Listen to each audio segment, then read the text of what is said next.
சாய் பக்தர்களுக்கு என் அன்பு வணக்கங்கள். ஓம் சாய்ராம். என் அன்பு குழந்தையே, இன்று உன் சாயப்பா உனக்கு கொண்டு வந்திருக்கின்ற செய்தி நீ கேட்டால் நிச்சயமாக உன்னுடைய மனது கலங்கிவிடும். நீ கலங்க வேண்டும் என்பதற்காக மட்டும்தான் உன் சாயப்பா இதனை சொல்லவில்லை. உன்னை சுற்றி நடக்கின்ற சில விஷயங்களை நீ தெரிந்து கொள்ள வேண்டும். உன்னை சுற்றி இருக்கின்ற சில மனிதர்களின் எண்ணங்களை நீ புரிந்து கொள்ள வேண்டும். என்ன நடக்கிறது, ஏது நடக்கிறது என்று சரியான புரிதல் இல்லாமல் இந்த வாழ்க்கையோடு நீயும் சேர்ந்து பயணித்து கொண்டிருக்கின்றாய். எல்லா விஷயங்களிலும் சரியான புரிதல் மட்டும் கிடைத்துவிட்டால் நமக்கு நடக்கின்ற எந்த விஷயங்களும் எந்த வகையிலும் நம்மை காயப்படுத்தாமல் சுற்றி வருகின்ற துன்பங்கள் அத்தனையும் உன்னை வந்து நிச்சயமாக சந்தோஷத்தினால் உனக்காக இந்த சாயப்பா உன் முன்னால் கொண்டு வந்து கொடுக்கின்ற எல்லா விஷயங்களுமே என்றாவது ஒரு நாள் உனக்கான நன்மைகளை கொடுக்கும் என்கின்ற நம்பிக்கையில்தான் அது உன்னை வந்து சேர்ந்து கொண்டிருக்கின்றது. நான் காலம் முழுவதும் உன்னோடு இருக்கின்றேன். இந்த வாழ்க்கை முழுவதும் உன்னோடு பயணிக்கின்றேன். உன் சாயப்பாவின் உத்தரவாதத்தினை உனக்கு கொடுத்து பல ஆண்டுகளாக ஆகிவிட்டதல்லவா? இத்தனை காலமும் இந்த வாழ்க்கை நான் இருக்கின்ற தைரியத்தில் உனக்கு கடந்து சென்று கொண்டிருக்கின்றது. சுற்றி நடக்கின்ற விஷயங்கள் எல்லாம் எதுவும் உனக்கு தெரியவில்லை. சாயப்பா உன்னை பாதுகாத்து வந்ததனால் இதை பற்றிய கவலை உனக்கு ஒருபொழுதும் ஏற்பட்டதில்லை. நமக்கு என்ன நடந்தாலும் நம் சாயப்பா நம்மை பார்த்து கொள்வார் என்று நீ கடந்து சென்று விட்டாய். ஆனால் என் குழந்தை, உன்னோடு இருக்கின்ற மனிதர்கள் எப்படிப்பட்டவர்கள் தெரியுமா? சற்று முன் நீ சிரித்து பேசிய ஒருவர் இப்பொழுது உன்னை பற்றி என்ன பேசிக் கொண்டிருக்கின்றார் என்பதனை நான் சொல்லிவிட்டேன்.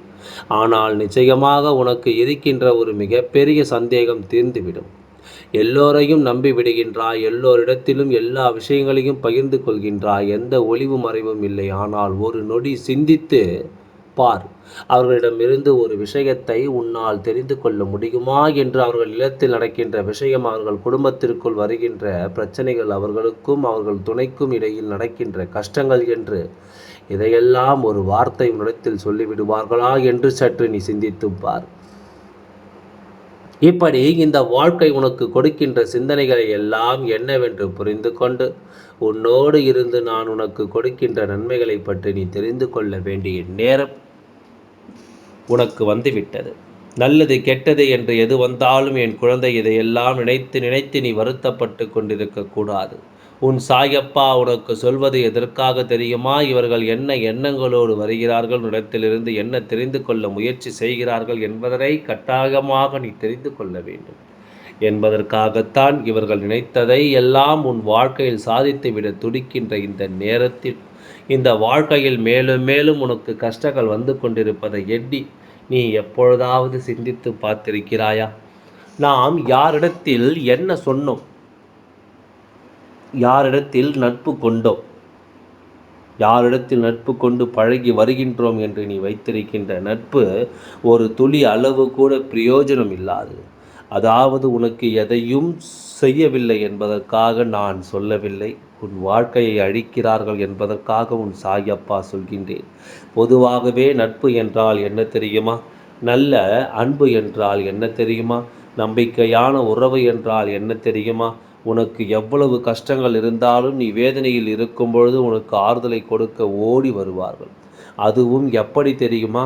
எந்த விஷயத்தையும் உன்னிடத்தில் கேள்வி கேட்கவே மாட்டார்கள். என்ன நடந்தது, ஏது நடந்தது என்பதை பற்றியெல்லாம் அவர்கள் கேட்கவே மாட்டார்கள். உனக்கான ஆறுதலை உண்மையாக கொடுப்பார்கள். நீயாக உன் பிரச்சனைகளை பற்றி சொல்லும் பொழுது மட்டும்தான் அவர்கள் தெரிந்து கொள்வார்கள். நீ வருத்தப்படாதே, நான் இருக்கின்றேன் என்று சொல்கின்ற வார்த்தைகள் உன் மனதை அந்த அளவிற்கு ஆறுதல் படுத்தி, இப்படிப்பட்ட ஒரு உறவு உன் வாழ்க்கையில் இருந்தது உண்மைதானா? ஆனால் அதை நீ இழந்து விட்டாய் என்பது உண்மை.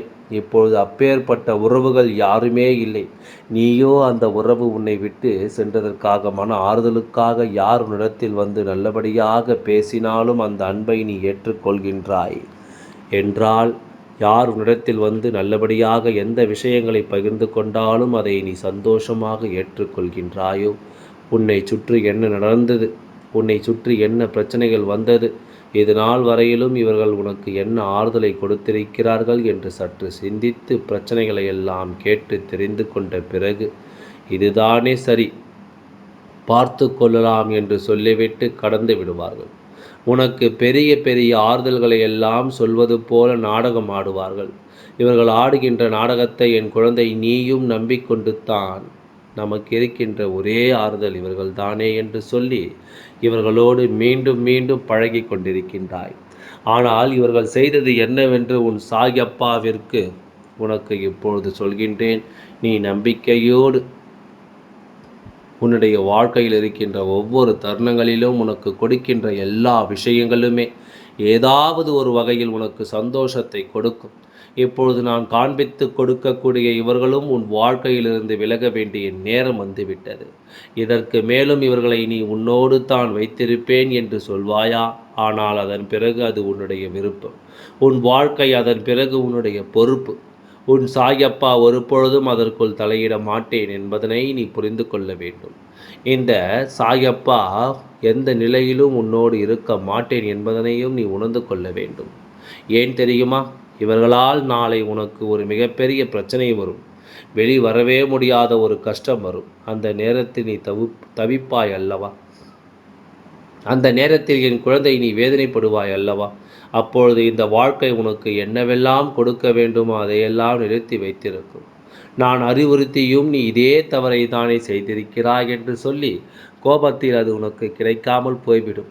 அதனால்தான் உன் சாயப்பா உன்னிடத்தில் சொல்கின்றேன், என் குழந்தையே, சற்று முன்னால் நீ உன்னுடைய உணர்வுகளை எல்லாம் ஒருவரிடத்தில் பகிர்ந்து கொண்டாயானால், உன் வாழ்க்கையில் இப்பொழுது இருக்கின்ற பிரச்சனைகளை பற்றி அவரிடத்தில் பகிர்ந்து கொண்டாயானால், கேட்பதையெல்லாம் கேட்டுவிட்டு நீ பேசி முடித்து திரும்பி சென்றதும் அவர்களின் உதட்டில் ஒரு புன்னகையை கொடுத்தார்கள்.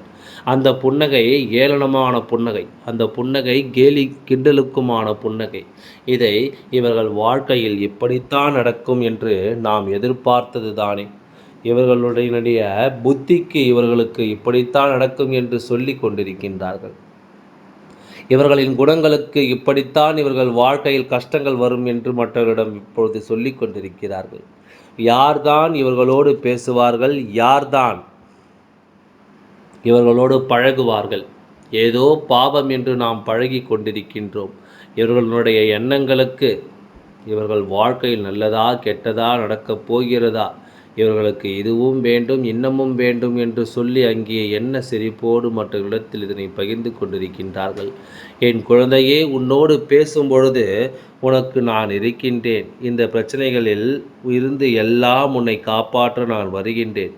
இதுவெல்லாம் ஒரு கஷ்டம் என்று வேதனைப்பட வேண்டாம், இதுவெல்லாம் ஒரு பிரச்சனை என்று துன்பப்பட வேண்டாம் என்று சொல்லி உனக்கு ஆறுதலை கொடுத்தவர்கள் உனக்கு இது தேவைதான் என்று உன் பின்னால் சொல்கின்றார்கள். உன் சாயப்பா சொல்வது இப்பொழுதாவது உனக்கு புரிகின்றதா? இவர்களின் எண்ணங்கள் என்னவென்பது உனக்கு தெரிகின்றதா? இவர்கள் இதையெல்லாம் பல நாட்களாக உன் வாழ்க்கையில் அரங்கேற்றி கொண்டிருக்கின்றார்கள். இந்த விஷயங்களை எல்லாம் உன்னுடைய வாழ்க்கையில் மேலும் மேலும் உனக்கு தந்து கொண்டு தான் இருக்கின்றார்கள். பல துன்பங்களையும் பல சோதனைகளையும் உனக்கு கொடுக்க இவர்கள் தயாராக இருக்கின்றார்கள். இதனால்தான் உன் சாயப்பா சொல்கின்றேன், சற்றென்று இவர்களின் நட்பை முறித்து கொள்வது இயலாத காரியம். சற்றென்று இவர்களிடத்தில் நாம் எதையும் சொல்லிவிட முடியாது. எந்த நிலையிலும் நாம் இவர்களை விட்டுவிட முடியாது.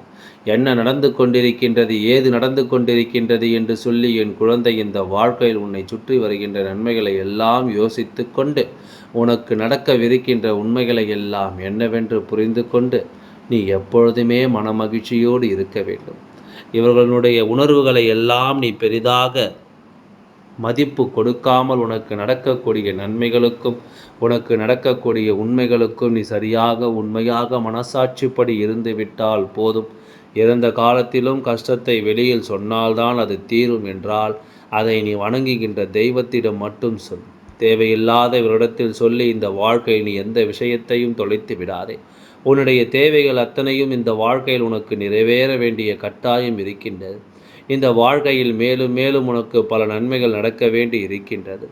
என்ன நடந்தாலும் இந்த வாழ்க்கையில் உனக்கு கிடைக்கின்ற உண்மைகளை எல்லாம் பெற்றுக்கொண்டு எதிர்கொள்கின்ற சூழ்நிலைகளை எல்லாம் சரியாக நீ கவனத்தில் கொண்டிருப்பாயானால் எப்பேற்பட்ட துன்பத்திலும் இருந்து உனக்கு நல்லது நடக்கும் என்பதனை நீ புரிந்து கொள்வாய்.